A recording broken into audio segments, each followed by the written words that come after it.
જય શ્રી કૃષ્ણ.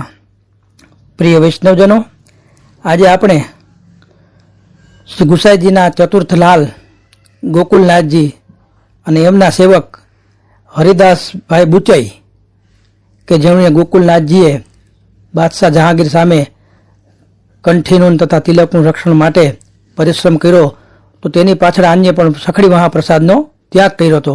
તેના પ્રસંગો વિશે સત્સંગ કરશું. એ પહેલાં જો આપે પુષ્ટિ સત્સંગ સાગર ચેનલને સબસ્ક્રાઈબ ન કરી હોય તો સબસ્ક્રાઈબ કરો તથા અન્ય વૈષ્ણવ મિત્રોને શેર કરો, જેથી કરીને સત્સંગના નવા નવા વિડીયોઝ તેમને સુધી પણ પહોંચી શકે.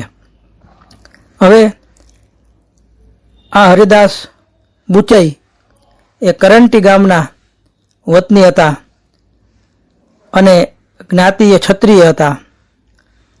તેઓ શ્રી ગોકુલેશ પ્રભુમાં સદા અનુરક્ત, સેવાપરાયણ અને અનન્ય ભાવયુક્ત એવા ભગવદીય હતા. એક સમયે હરિદાસ બુચઈએ જાણ્યું કે ચિદ્રૂપ નામના સંન્યાસીએ જહાંગીર બાદશાહની કાન ભંભેરણી કરી અને વૈષ્ણવના માલા તિલક ઉતારવાનો પ્રસંગ એવો કોઠાસૂઝથી રચ્યો આ ચિદ્રૂપ સંન્યાસીએ. હવે એના માટેનું રક્ષા માટે શ્રી ગોકુલેશ પ્રભુ એટલે કે શ્રી ગોકુલનાથજી માલા તિલકના સંરક્ષણ માટે બાદશાહને મળવા કાશ્મીર પધાર્યા. પોતાના પ્રાણપ્રેષ્ઠ શ્રીજીના કાશ્મીર પધાર્યાના સમાચાર હરિદાસને મળ્યા અને સંકલ્પ કર્યો કે મારા સ્વામીને આટલું બધું કષ્ટ પડે અને મારાથી સુખ શાંતિ કેમ જીવાય, એમ વિચાર કરી અને આ હરિદાસભાઈ બુચઈ એ સખડી મહાપ્રસાદનો ત્યાગ કર્યો અને સંકલ્પ કર્યો કે ધાણી ચણા લઈને દેહ નિર્વાહ કરીશ તથા ભૂમિ પર શયન કરીશ અને આ પ્રમાણે પ્રભુના વિરહમાં દિવસો વ્યતીત એ કરવા લાગ્યા. ત્યારબાદ કેટલાક માસ પછી જ્યારે શ્રી ગોકુલનાથજી કાશ્મીરથી દિગ્વિજય કરી અને આપશ્રીએ વિજય કર્યો માલાકંઠીનો કે ભાઈ એ તો અમારા વૈષ્ણવનું ચિહ્ન છે ને બધું ત્યાં જીતા એ વાદમાં, તો ગોકુલેશ પ્રભુ પાછા પધાર્યાના સમાચાર જાણ્યા હરિદાસભાઈએ. તત્કાલ શ્રી હરિદાસભાઈ શ્રી ગોકુલ આવ્યા અને શ્રીમુખના દર્શન કરી અને દંડવત પ્રણામ કર્યા. ત્યાર પછી જ સખડી મહાપ્રસાદ એને પાછો લીધો. તેમની આ ટેક જાણી અને શ્રી ગોકુલનાથજી અતિ પ્રસન્ન થયા. હરિદાસ શ્રીજીના આવા અનન્ય આશ્રિત ભગવદીય હતા.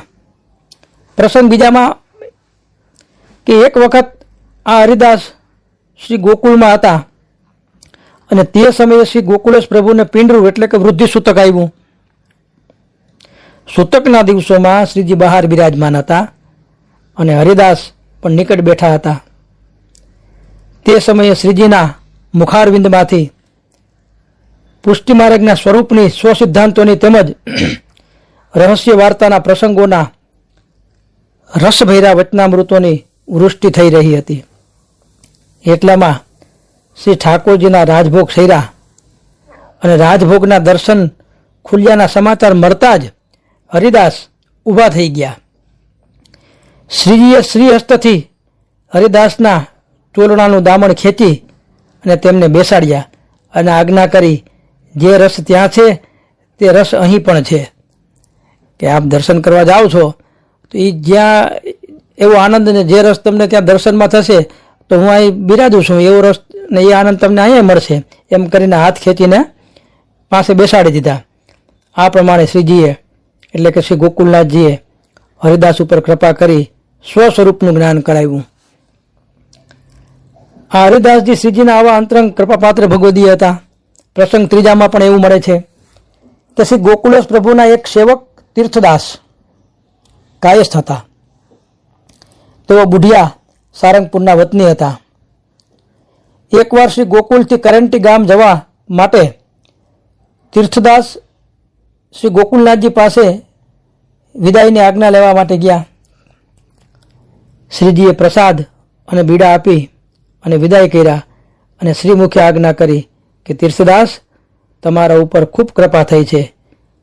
કેરેન્ટી જવાથી તમને ઘણો જ લાભ થશે. ત્યારે તીર્થદાસે વિનંતી કરી, કૃપાનાથ, આપશ્રીના ચરણારવિંદ મારા માથે બિરાજે છે એટલે મને સદૈવ ઘણો લાભ જ છે. ત્યારે શ્રી ગોકુલનાથજીએ પ્રસન્ન થઈને કહ્યું, એ તો છે જ, પરંતુ કેરેન્ટી હરિદાસ બુચઈ નામે એક ભગવદીય છે, તેમનો તમે સત્સંગ પ્રાપ્ત કરજો, થશે તમને, ત્યાં જાજો તમે. ભગવદીઓનો સંગ તો સદા દુર્લભ છે. શ્રીજીના શ્રીમુખના આ વચનામૃત સાંભળી કેરેન્ટી જઈ ભગવદીના દર્શન કરવાની આરતી તીર્થદાસના મનમાં તીવ્ર બની અને તેઓ જલ્દીથી કેરેન્ટી જવા વિદાય થયા. કેમ કે શ્રીજીએ શ્રી ગોકુલનાથજી આવું એને કીધું. હવે આ તીર્થદાસ રાજ્યના ચાકર હતા અને તેમની પાસે નાનું સૈન્ય પણ હતું. કેરેન્ટી પહોંચીને સૈન્યને મુકામ પર રાખી એક બ્રાહ્મણને લઈ હરિદાસ બુચઈના ઘેરે તે ગયા. તીર્થદાસ તે સમયે હરિદાસ તો ઘેર નહોતા, પરંતુ હરિદાસના સ્ત્રીએ તેમનું આદર સન્માન કર્યું અને કહ્યું કે તેઓ બહાર ગયા છે, આપ ભલે પધાર્યા, અહીં આપ મુકામ કરો. સ્નાન આદિ ક્રિયાથી પરવારી મહાપ્રસાદ લો એટલે તેઓ થોડી વારમાં ઘરે પાછા આવશે.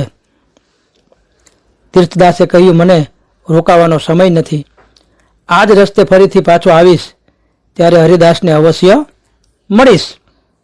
એમ કહી ભગવત સ્મરણ કરી અને તીર્થદાસ ત્યાંથી ચાલી નીકળ્યા.